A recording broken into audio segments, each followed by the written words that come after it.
I'm very honored to be able to discuss the work that we do here at Field Operations with all of you. The title of the lecture is called Reimagining Landscape Architecture.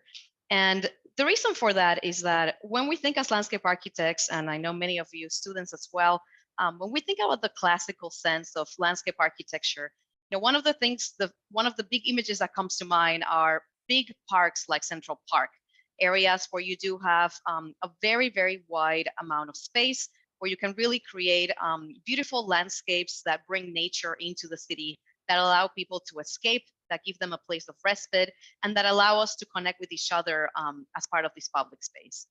But the reality is that as cities have become denser and a lot more developed over the many years, the field of landscape architecture very rarely has the opportunity to design sites like Central Park. We're often faced with challenges with trying to find and create parks, spaces of nature, public spaces in sites that are perhaps a little more challenging than this image here. For example, Fresh Kills Parks in Staten Island is a project our office has been working on since 2001. And this is a project where we are turning or transforming a former landfill, which is the image that you see on the left-hand side, into a naturalized space by capping the landfill, creating and remediating the soil, and therefore creating a new landscape that can really allow people to enjoy nature within proximity of the city, as we see on the right-hand side. But most importantly, it is this kind of landscape that, while still feeling very natural, has a juxtaposition with some of the relics of that industrial past, still some of the smokestacks from the process of handling the trash in this former landfill. Another example, for example, is the Presidio Tunnel Tops. This is a park that we recently opened in San Francisco, California, this past summer.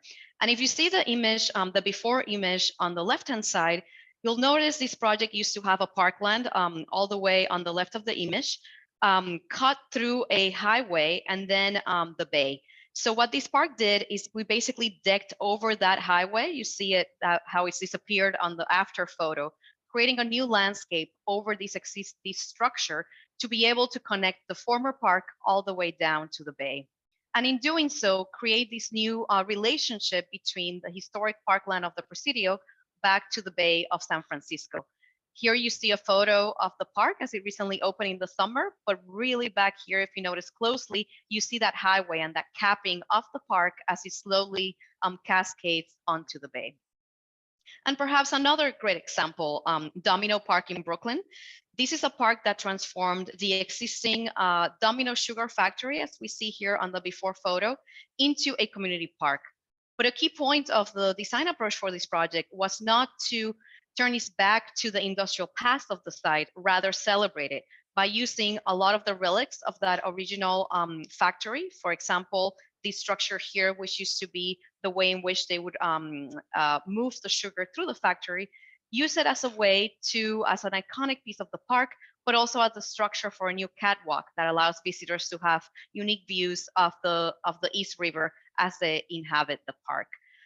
So again, we're consistently challenged as landscape architects with taking on these very unique sites, these very challenging sites, and turning them into public spaces that really bring nature and people together within the city.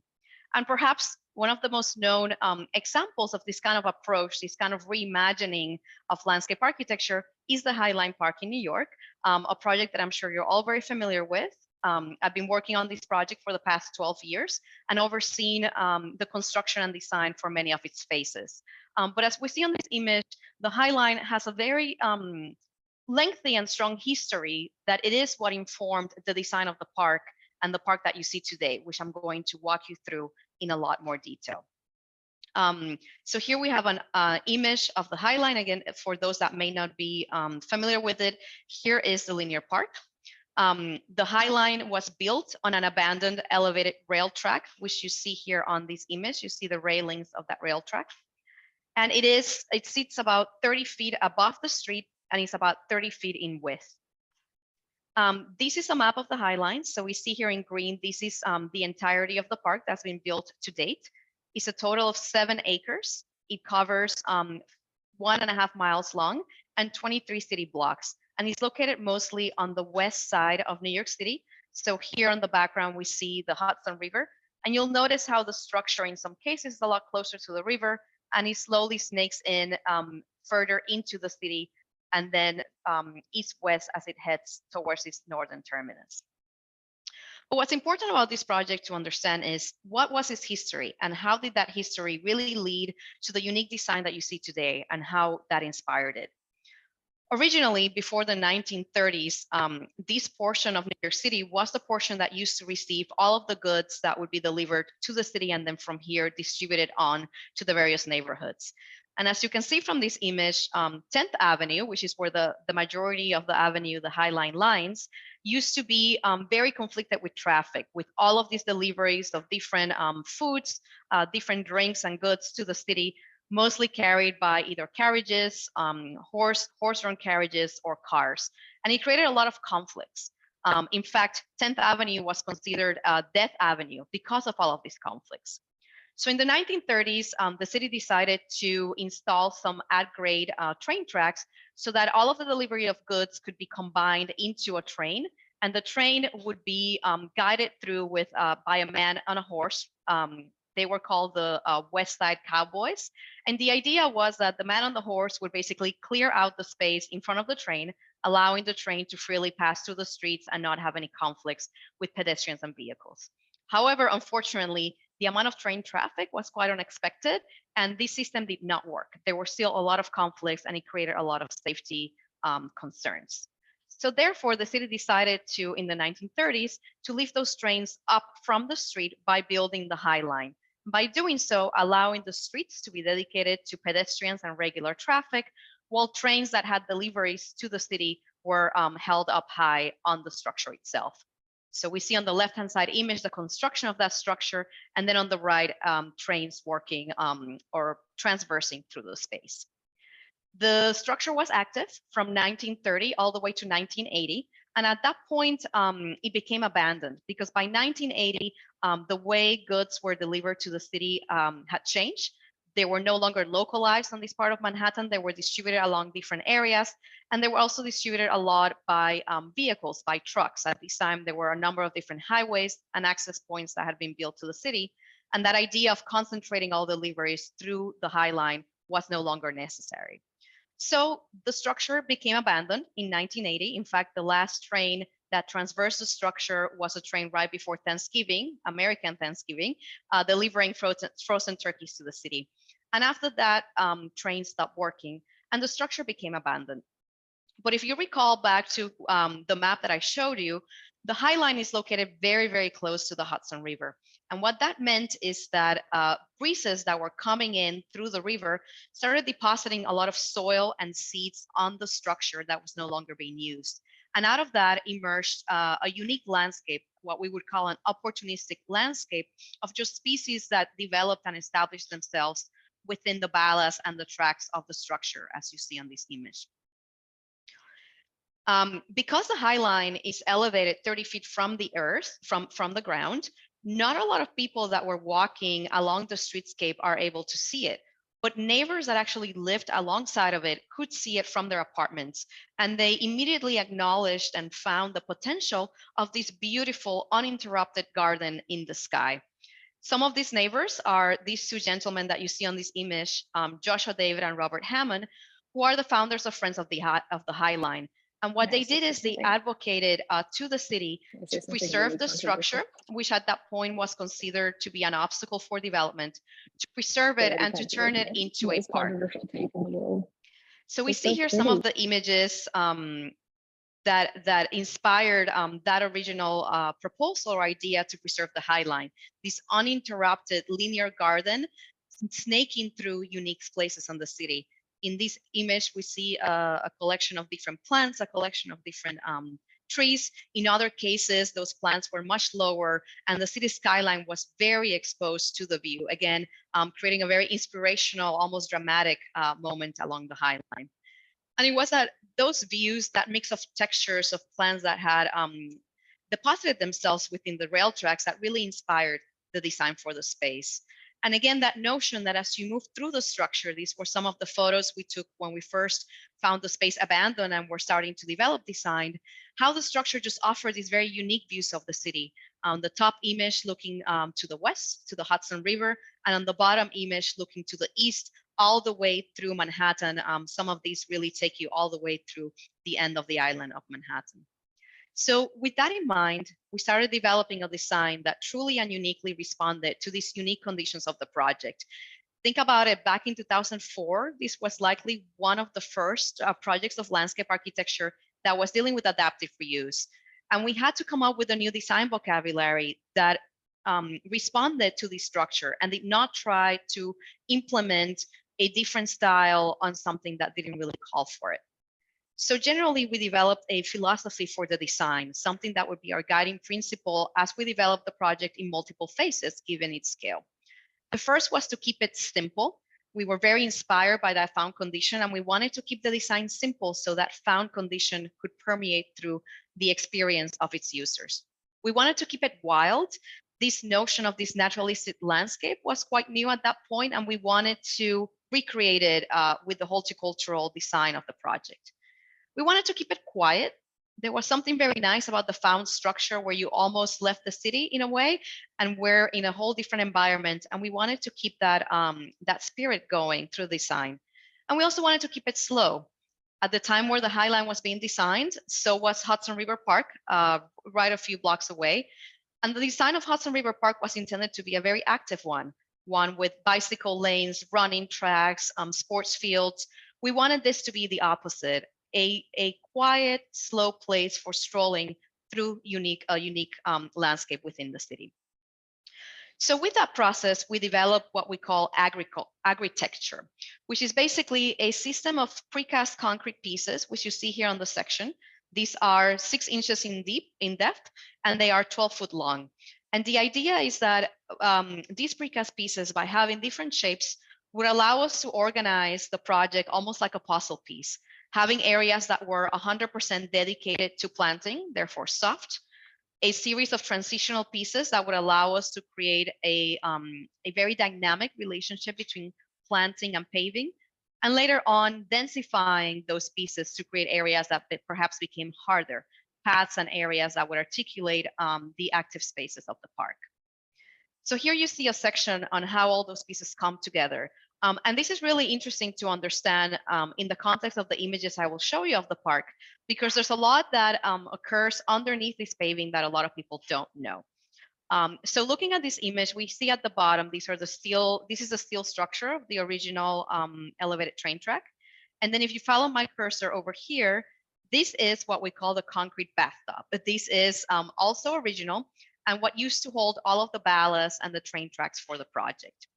For building the project, what we did is we removed all of the existing layers, and we basically have about 18 inches of depth to work with. We established the top of the paving to be at the same line as the top of the parapet where the rail tracks used to be. And these are those 12-foot long precast pieces I mentioned. Beneath those is where we hold all of the systems for the project. You see here under number 12, those are all of the conduits that provide water and electricity for the project. We keep them under the structure because we don't want those to be shown. We want the skyline and the planting to be what people experience, not all the infrastructure. Those pieces of concrete are supported over pedestals. And in between those or underneath those is where we have the soil you see on number 2. So again, the idea is to provide as much planting soil as possible, still within the 18 inches of depth that we have to allow for that landscape to grow. And then above those, some of those pieces might have different shapes. For example, these over here, creating the furnishing for the project. So ultimately, we keep the design vocabulary very, very simple. All of the systems underneath the paving to minimize any clutter or disruption above paving. And then again, maximizing spaces for planting. We then deploy that system in a multiplicity of different ways along the 7.5 miles of the project, creating some areas that are softer, some that are harder, some that are wider, some that are narrower within the bounds of the structure to create, in turn, a very varied experience for the user as they move from one end to the other.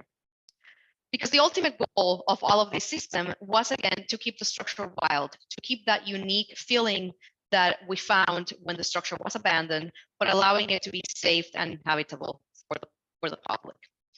So again, inspired by some of those existing conditions, the planting design really came from what we found on the structure. And these are photographs of the Highline book where we documented the process of what we found. And you see the different colors and the mapping of the landscapes along the structure. We found areas that were that had a lot of grasses, or anything like that, very low landscapes, as you see here. Areas where the structure had collected a lot of water, and what had accumulated was almost like a pond, like a wetland type of environment, or areas where the structure was surrounded by buildings, and in turn that allowed for more shelter space where trees started developing. So taking that into consideration, we developed a series of landscape types that we would deploy along the 1.5 miles of the project, again, to create varied conditions that really responded to those aspects that we saw on the structure. So to understand what all of this means, I'm now going to walk you through the Highline, looking at before and after photos of the project. This is the beginning of the project, or its southern terminus.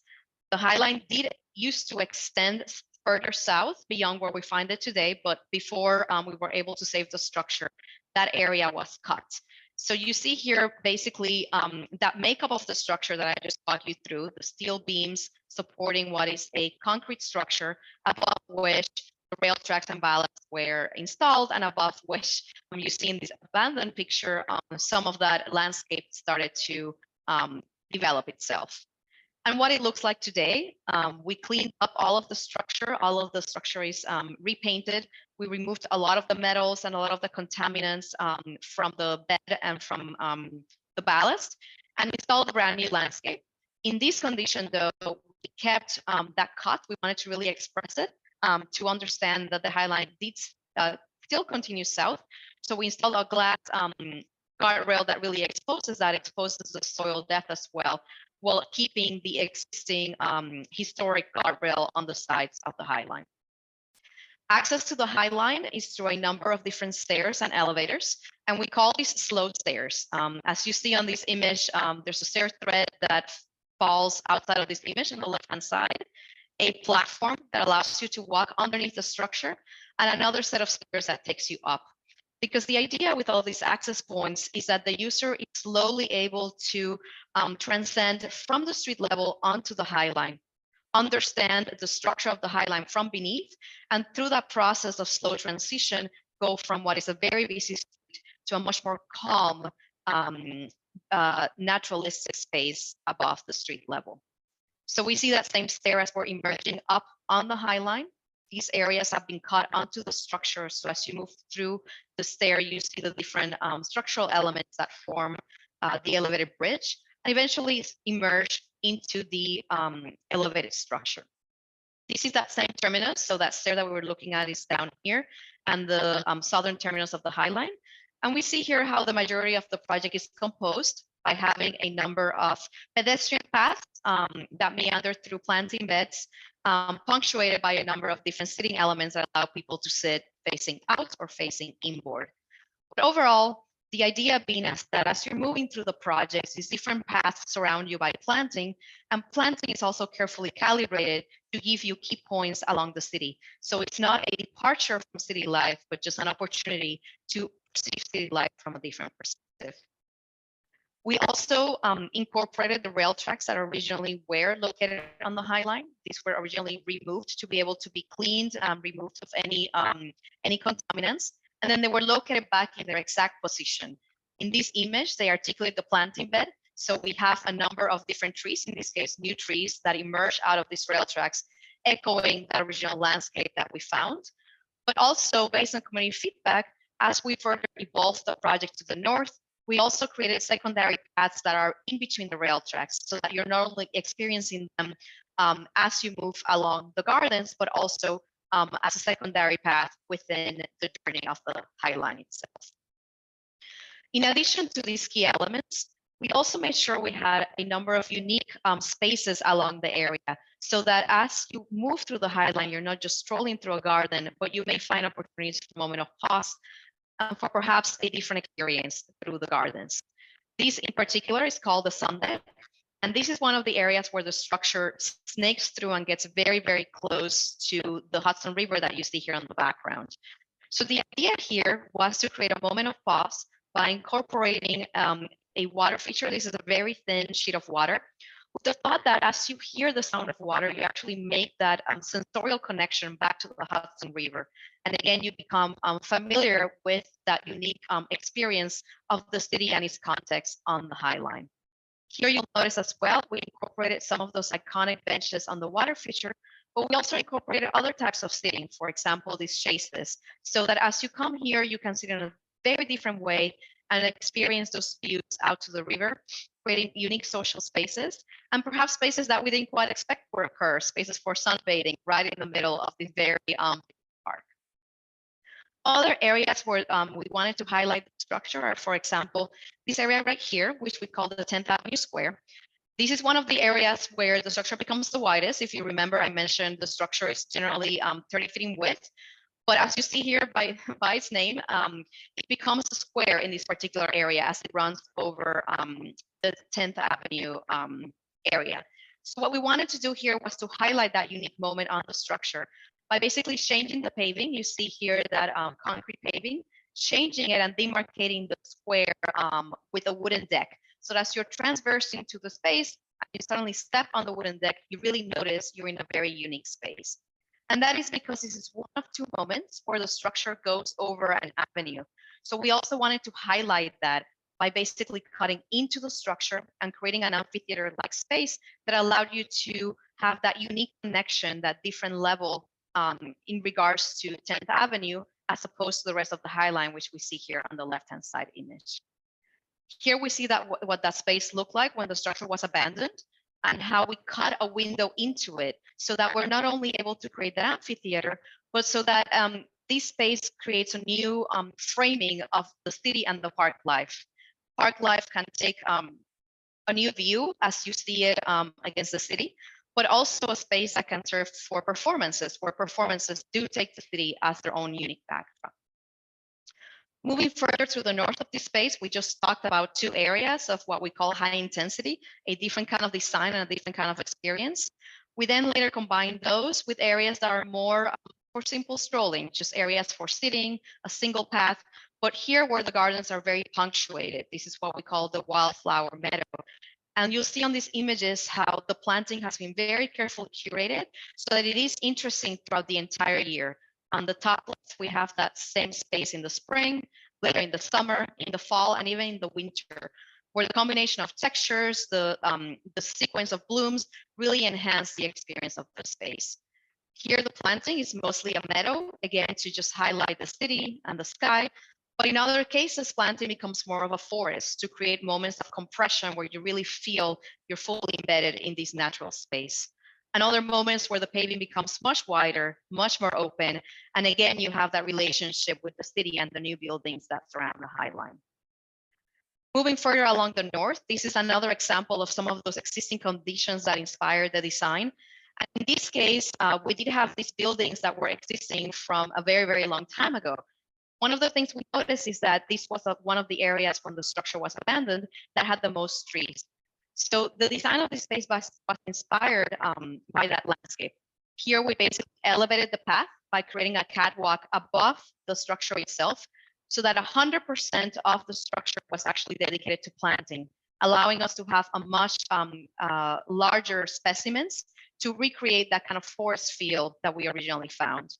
The walkway is perforated metal, so it allows all of the rain to go into the planting beds. And again, we maximize the soil depth.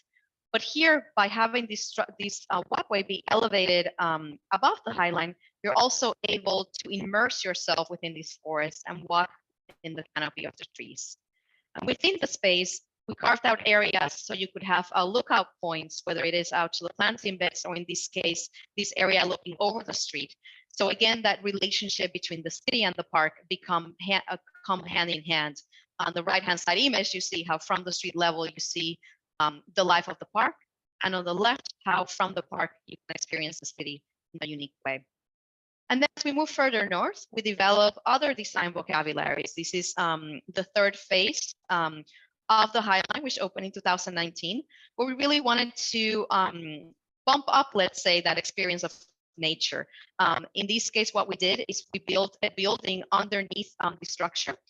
These curtain walls hide a building that has a lot of the electrical systems for the project, as well as bathrooms. And above it, we were able to build this landscape that, again, by lifting itself from the original highlight structure, gave us a lot more soil depth for planting. And the thought was to create an immersive experience. So as you walk through this space, you were not only able to experience that compression of landscape, but then open up into a larger plaza that would then hold large-scale artwork as part of Friends of the High Line artwork program. And again, looking at it from the street, creating that unique relationship between what you experience at the level of the High Line, but also what other people transversing through the city itself can experience from the street level. In this case, prioritizing artwork as something that activates this juncture with 10th Avenue. But I think one of the things to keep in mind as we talk about the High Line beyond its design is how did this project, what else did we have to do to make this project successful? And how did this project become a precursor or a precedent for many other transformative projects across the world? And one of the main aspects of that had to do with the West Chelsea rezoning. If we look at this image, the High Line here located in green, you see elevated from the street. One of the challenges with this project and saving this project and transforming it into a public space is that the land of the High Line, the land of the city, only occurs at the elevated level, at the level of the train tracks. And any property owner alongside the High Line actually owns the area underneath and the area above, which is this area in black. We were very concerned when we were designing the project that what that would do is allow for development to actually build above the High Line itself.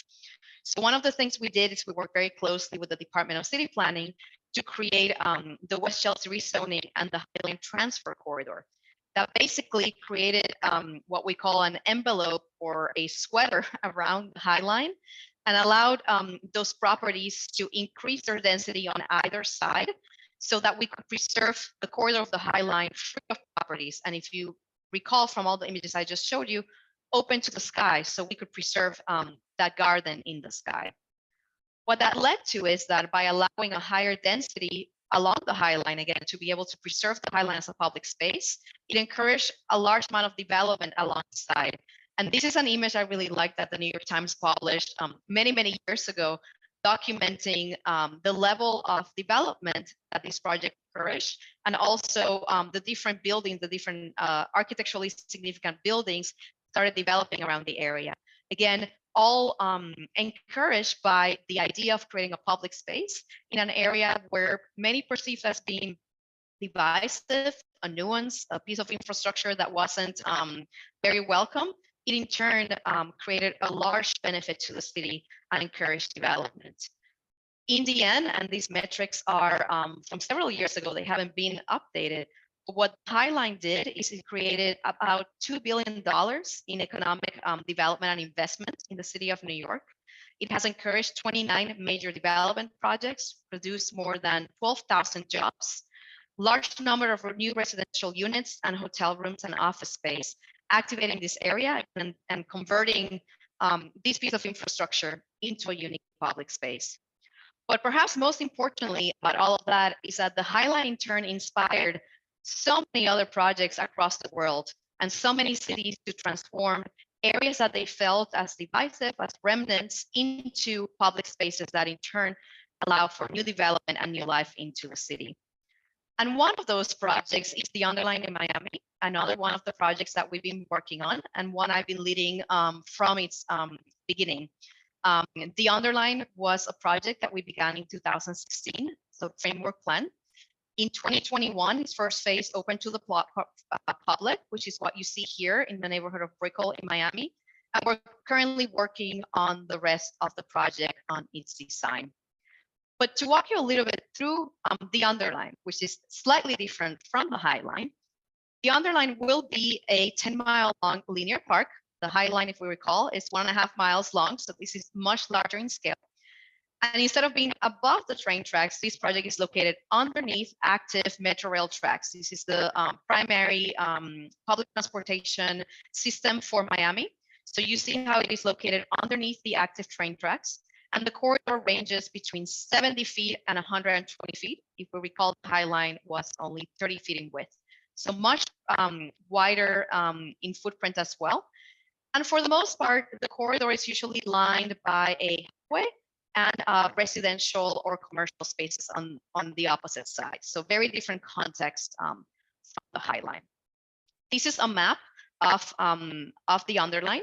It is 10 miles long. And because it is located underneath the public transportation system, it crosses 8 different stations. Another interesting aspect of the project is that it is all located in Miami, but Miami is divided into a number of different municipalities. So the project actually crosses 3 different municipalities, making its design process quite challenging. And the reason this project came to be very different from the High Line is that Florida is ranked as one of the second most deadliest spaces as states for pedestrians. And Miami-Dade in particular is one of the most dangerous places to bike, run, or walk. So imagine the challenge we had to deal with this project. And the idea of this project was to create a linear park where we could take pedestrians and cyclists off the road while next to the road, so we could have a safe space. But when we started the project, thinking about how landscape architecture should do many things at once, we thought, okay, the client brief said that the project needs to be a multimodal corridor, should be Miami's signature linear park and urban trail, should host spaces for cyclists and pedestrians. But we also asked ourselves, what else should it be? How can we have this project do multiple jobs at once for a city like Miami? And we embarked on a large number of public meetings before we designed anything for the project. Because this project being so long, covering so many neighborhoods, it was really important that we really understood how people would use the space. Miami is not a city where people walk a lot or go out to public spaces a lot. So it was actually pretty groundbreaking to create a park of this scale in Miami. So we wanted to understand from the public, what did they want out of the project? What would be their priorities collectively along the 10 miles versus what may be the priorities specifically to each neighborhood, so that the design of the project really responded to what the public wanted to see. And out of that process, we developed 3 critical layers that would organize the project itself along its 10 miles. First, to create safe and designated paths, responding to that idea to create a safe multimodal corridor that took pedestrians and cyclists off the street into a safer place. Creating ecology and habitat, we really saw a great opportunity to turn this remnant piece of land, 10 miles long, into a new ecological corridor planted with native plant species of Florida that would create a 10-mile long continuous habitat space inspired in some of the achievements that the High Line had, and also a space for cultural and community programming. Through that process of public meetings, we really found there was a large desire from the community to come together into a public space. Again, not something that's very common in Miami. So understanding those key drivers, we developed a series of design guidelines with the idea that as the project is implemented in phases, all the phases could continue having a similar approach, just like you see on the High Line today. So we started looking at the typical section of the corridor. Here we see the columns that characterize the space with the trains above, and what the current path looks like. It's currently about 7 feet in width. And how, based on community feedback, we wanted to create safety within the different modes of transportation of the project. So we established what would be a minimal dimension for a bicycle path, and then a minimal dimension for a pedestrian path. So we could separate people going at different speeds into different places. Also establishing areas that should have dense planting on either side to create buffer zones. In this case, on the left-hand side, a buffer from the street, and on the right-hand side, a buffer from adjacent residential or commercial properties. All while still respecting, you see in all of these boundaries, minimal clearances that we had to keep from the train structure so that trains can still continue operating today without having branches or obstacles in their view developed by some of this planting. We also work very closely with traffic engineers to develop new methodologies to create safe intersections. Right now, the Underline crosses 34 intersections, and in most cases, this summarizes the existing conditions where pedestrians and cyclists need to change their path as they approach an intersection, dismount, and most of the crossings are right up against the highway, feeling very dangerous. With this new design, the idea is to move the paths, as you saw in the previous image, closer to the columns, create planter buffers on either side, and at intersections, basically move them away from the highway so that pedestrians and cyclists can not only cross in a safer location, but also creating much wider intersections that are separated between cyclists and pedestrians, again, providing safety against those different modes of travel. And here we see the implementation of our first phase and how you see those intersections with demarcated lanes for cyclists in this kind of type of crosswalk with green, which is the standard color for bicycle lanes in the United States, and then for pedestrians on the other side. The other key aspect or the other key layer, as I mentioned before, was planting. And again, seeking the opportunity to create a native habitat corridor within very dense urban Miami. So we work very closely with local ecologists and also with the Fairchild Botanical Garden to come up with a planting palette that is based all on native species, with the idea that once these are established, we don't need to do a lot of maintenance on this corridor. We don't have irrigation, so that we can actually have a successful planted corridor that's 10 miles long. Imagine taking care of irrigation for 10 miles long or very elaborate gardens would be quite an endeavor. So that was one of the drivers for the planting. But the other driver for planting was that the Underline is located on the monarch butterfly migration corridor. So part of the planting palette that we selected includes a large number of pollinator species so that we can encourage a lot more habitat of butterflies and birds and other insects along the space. These are some of the found conditions that we had, a very nondescript landscape with the train station at Brickell on the background. And what it looks like today, where we have rehabilitated this entire area. Here we see the project's pedestrian path, native planting on either side, this lytic limestone, which is what the project is really built over as areas to create naturalistic sitting areas, all within a very dense portion of the city combined with public transportation.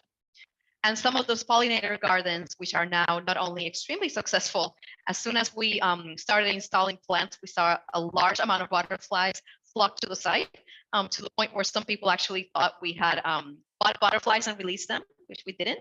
But also another great aspect of this is that it really provides a space to create ecological education for neighbors of the area. And lastly, the other key driver was to create spaces for the community. Again, not having a lot of public spaces in Miami, it became very pressing to create areas where the community would really come together for a variety of different activities, get to know each other, and really activate that public space. So, as I mentioned, we opened the first phase of the project during the pandemic in 2021. The second phase is currently under construction, and we're currently beginning design on the third phase, which will complete the 10 miles of the project. But so you get a sense of what the project is starting to look like. This is a diagram of that first phase, that first half mile of the project, located in a very dense area of Miami called the Brickell neighborhood.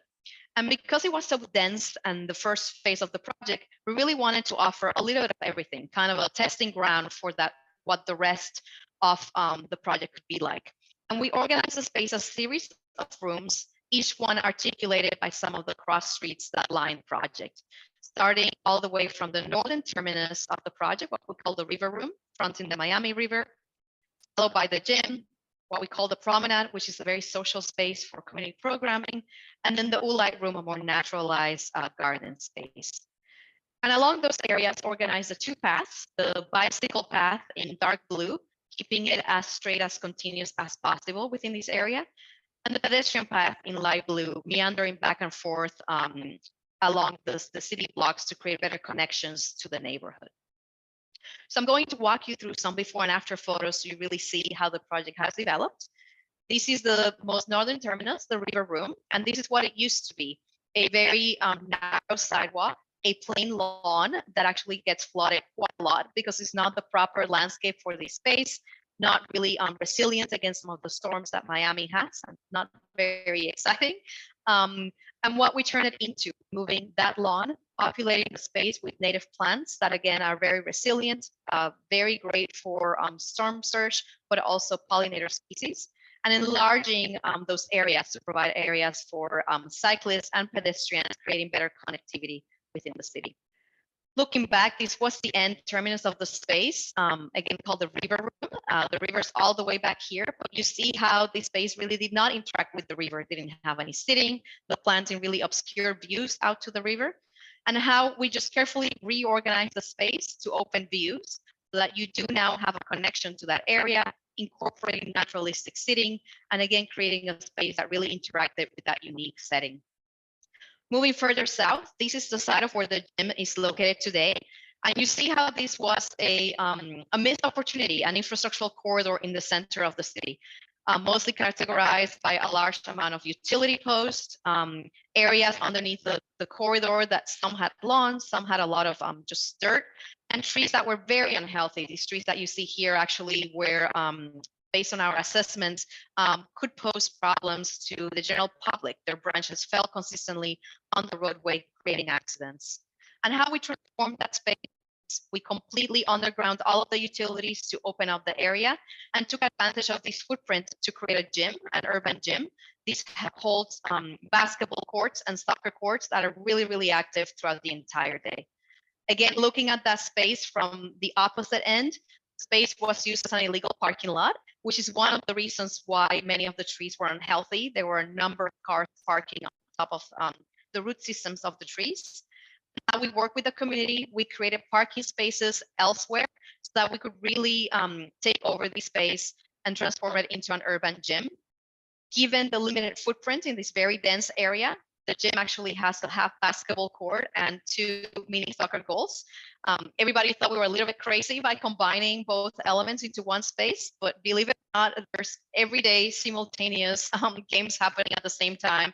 People playing basketball, people playing soccer, all really enjoying the space.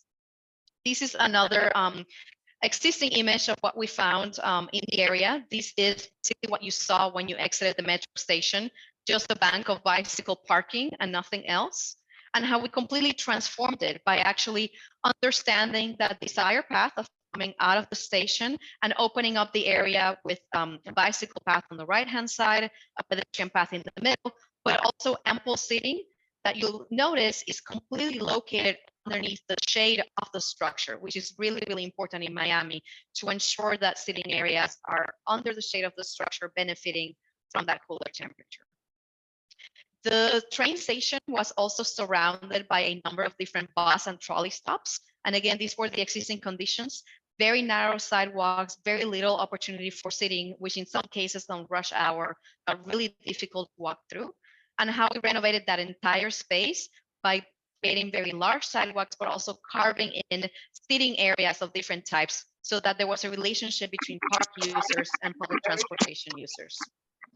Looking again at that space, so what we were looking at before, if you see on the left-hand side are the buses, those both bus stops, and right behind it, not much, just again, a landscape with not the appropriate planting that got flooded quite easily, and how we transformed that by creating a pedestrian path in between the columns so that we avoided conflicts between people waiting for public transportation and people cycling through, and again planted with native planting that is a lot more resilient to the weather conditions. This is another view of the space, a missed opportunity with not much going on, and how we transform that by having a stage in the background. This stage today is a program with a variety of different activities, from fitness classes to children activities to even ballet shows underneath the structure of the space, really bringing the community together. And lastly, what we call the ULITE room. This is the area surrounding the station. Again, another area where you had a lot of different vehicles parking in the space, and transforming that space, making some of the station buildings, incorporating murals and artwork from local artists, and creating dedicated bicycle pedestrian paths to increase safety, enlivening the area with a lot of native planting, and also highlighting these for some of the existing conditions where you see here this limestone bridge, highlighting that limestone bridge as a unique feature, clearing it out and planting it with native vegetation, again, to really highlight the unique aspects of the project. Within the first year, the Underline has attracted a large number of visitors. We have planted a large number of plants, both native and South Florida friendly, and we have hosted more than 50 free events that have really brought the community together. The area, in fact, has flooded quite a lot due to the very extreme weather events that Miami experiences. But the Underline itself has remained completely dry in all of these events, again, showcasing how all of this native planting and careful landscaping has really helped improve some of those climatic challenges that Miami experiences. But perhaps one of the most interesting things to us is that this notion of creating a native habitat corridor and incorporating pollinator species has really shown its effects.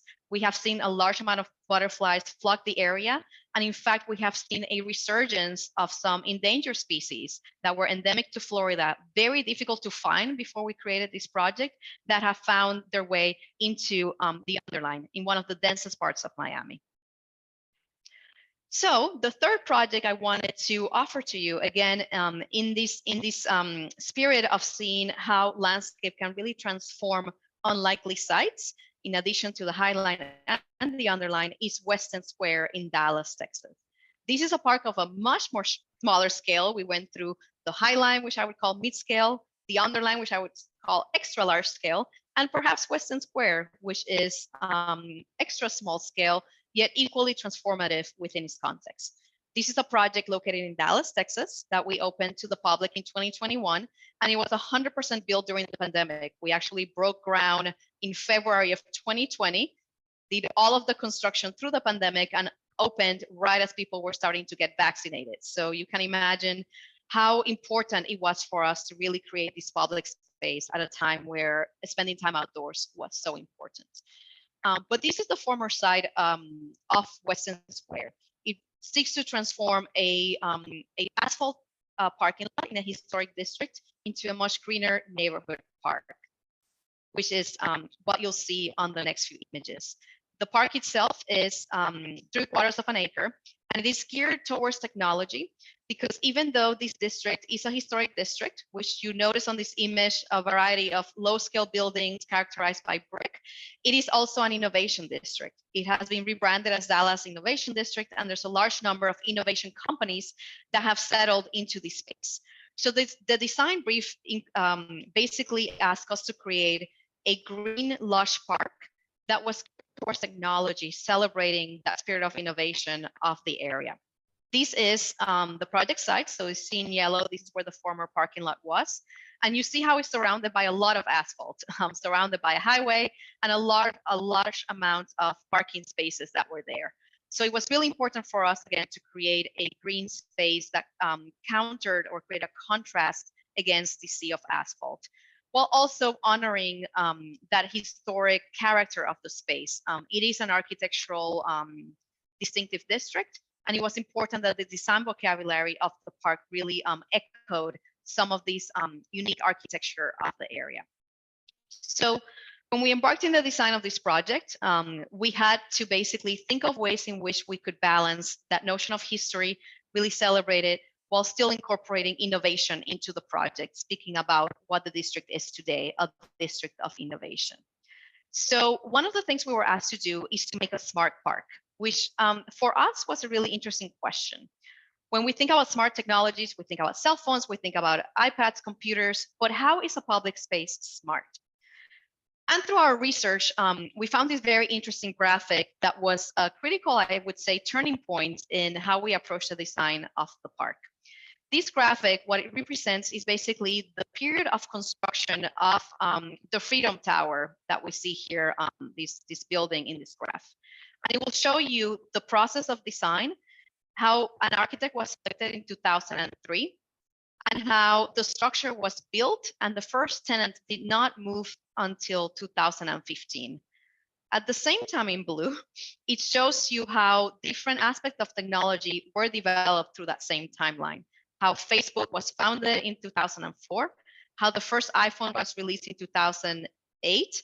And this graph doesn't make it to today, but how in 2016, we had already made it from iPhone 0 to iPhone 7 at the same time as this building was just beginning to have its life as a building. What does this mean to us? It meant to us that when we think about smart, while technology is an obvious choice, something that should be associated and incorporated as part of a smart park, that smart park should also survive beyond the lifespan of that technology. Because technology will continue evolving over time, it will continue changing, it will get damaged, but the park itself must survive any changes in technology so it can continue being that green space, that neighborhood and community space for its surrounding areas. So we developed this diagram to try to navigate that notion of smart. How can smart involve technology? By having Wi-Fi, by having interactive displays, smart infrastructure that helps operate the park, but how it should also be something that's used to create responsive design. Can smart mean environmentally responsive design that really understands the microclimate of the area and creates spaces that are comfortable for the public all year round? Can smart be something that is part of an amenity of the park? So if we think of playgrounds or dog parks, can technology be something that activates the space programmatically? And can it also be something that helps us make a much more sustainable and ecologically friendly space by incorporating smart technologies that minimize the use of resources such as water, electricity, in turn creating a much more responsive type of design?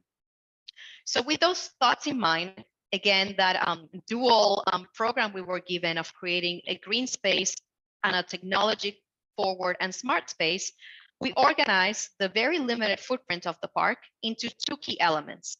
One, what we call the technology armature, which is a three-sided trellis, and two, a large garden interior. Again, taking away all of that asphalt that characterized the area and creating a much lushly planted space.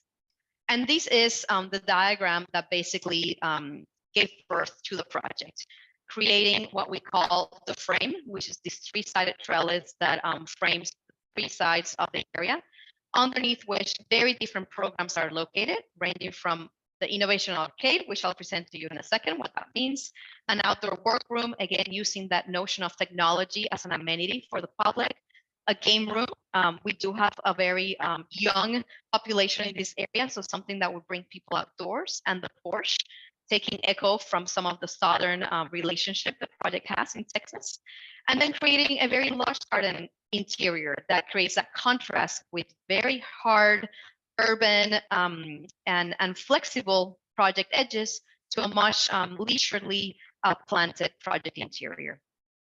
So walking you through what those different elements meant, this is a diagram of the frame or the trellis. And the idea with this was first that its architecture would echo some of the architecture of the loading docks in the area, but that in turn, it would be thought of as a smart infrastructure so that the structure itself would hold all of the different technologies of the project, all of the electrical systems, all of the lighting, as you see here on top of the masts, smart lighting, weather sensors that operate different aspects of the project, different outlets that allow it to be programmed, so that this would be the only vertically built element of the project, allowing frame and the trees to be the unique characters.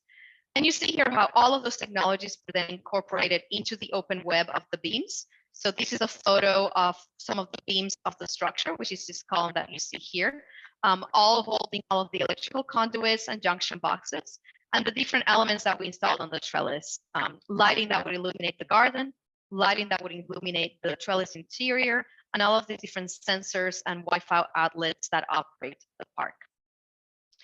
Looking at it, here we see one of the sides of the frame. The frame cantilevers from a series of columns to create a very flexible space beneath. The space is lined with brick sidewalks, echoing the character of the district, while the interior of the garden has a much simpler cast-in-place concrete paving. The frame itself not only holds all of the technology of the space, but it's environmentally responsive. Dallas can be a very hot city, so it creates very dense shade underneath to create spaces for sitting, in this case, a very flexible sitting area. As we move towards the back of the frame, this is the outdoor workroom with a custom design wooden table The table itself also hosts a number of technologies inside of its table legs and on the tabletop. It has a wireless charger where you can just place your phone and charge it. And this charger is actually a technology that was developed by one of the different companies that surround the site. So we're also introducing some local companies as part of the project, and also holds outlets so that people can really bring their work outside and sit underneath the canopy of the trellis and work in a cool environment. Here in the background, we see that outdoor workspace, and underneath it, as we move further west, the game room. You'll see how the trellis also hosts fans so that people can have a very comfortable environment underneath. And it's punctuated by a number of different games, ping pong tables, football tables, so that not only people can work outside, but they can also perhaps congregate after work. So we see some of those images, again, juxtaposing the new brick paving that we have here against the wall of an adjacent building with this historic brick facade that we exposed as part of the project. And then moving on the other side of the trellis is what we call the porch, thinking of a much more perhaps leisurely area in contrast with some of the more active spaces. This is one where we use the frame to hang swings facing both the gardens and outside of the space, so that we create a different kind of activation for the area, one that is more geared towards relaxing as opposed to the workroom or the game room. But the other key feature of this space is that we're able to remove some of the movable furniture and install interactive art exhibits that take advantage of the infrastructure that's been implemented on the trellis. So this is, for example, an exhibit by Aurora, a local art curator. It's an interactive exhibit. People stand in this space and interact with the feature, but again, it's something that allows us to use the space in a multiplicity of ways. And here, the same space used differently when the exhibit has been removed. It's become a popular area to provide community salsa dancing classes, again, underneath the shade of the trellis, taking advantage of some of the electrical connections and infrastructure that we have built into the space. In contrast to this very urban and very active edge, we have the lush garden interior. And here, it was really important to use species that were native to the Dallas region. So again, we have trees that do well within the very dramatic climate changes that Dallas experiences. So this is a collection of the different trees that we incorporated into the project, combined with a series of planting beds inspired in the Dallas Blackland Prairie, again, composed of native and adapted species that would do well with the space, carefully curating them as we move from the edges of the planting bed inward. So we really had a great choreography of different colors and textures that spoke to the native landscapes of Dallas. Here we see some photos of the garden recently installed. Since this photo was taken, the trees are much larger today, but you see the meandering gardens and paths surrounded by the planting beds, low planting at the edges, slightly mounding onto the center, really exposing the textures and the colors of that garden. And again, the different combinations of native plants of the Dallas region. The garden itself as well is punctuated by a water feature that we call the water table. And this is also intended to be a smart feature, with the idea that this water table is actually operated by a weather sensor, and it has 3 different modes. The first one on the left-hand side is a reflecting pool, which is what basically the mode the water turns into on a very still day. So you can really reflect the trees and the sky above. When we have a lot of wind, the water feature actually turns on some bubblers to create a more patterned water effect and the sound of water. And when it's really, really hot, the water recedes and the water feature actually turns on fog. So the fog can cool the garden visitors as well as provide additional irrigation for the planting. So here we have a photo. This is a photo of when the project was under construction with those bubblers, and a photo when the project was open with the mist, which creates a very fun space for kids specifically when the mist comes up and they're quite surprised by it. So in summary, that is Weston Square. Again, it was built and opened during the pandemic and has become quite an active neighborhood park. It serves the neighborhood, both residential and commercial spaces that we have there. And it provides a great amenity for the community, including salsa dancing lessons, interactive art installations, and local vendor markets, all taking advantage of the central trellis.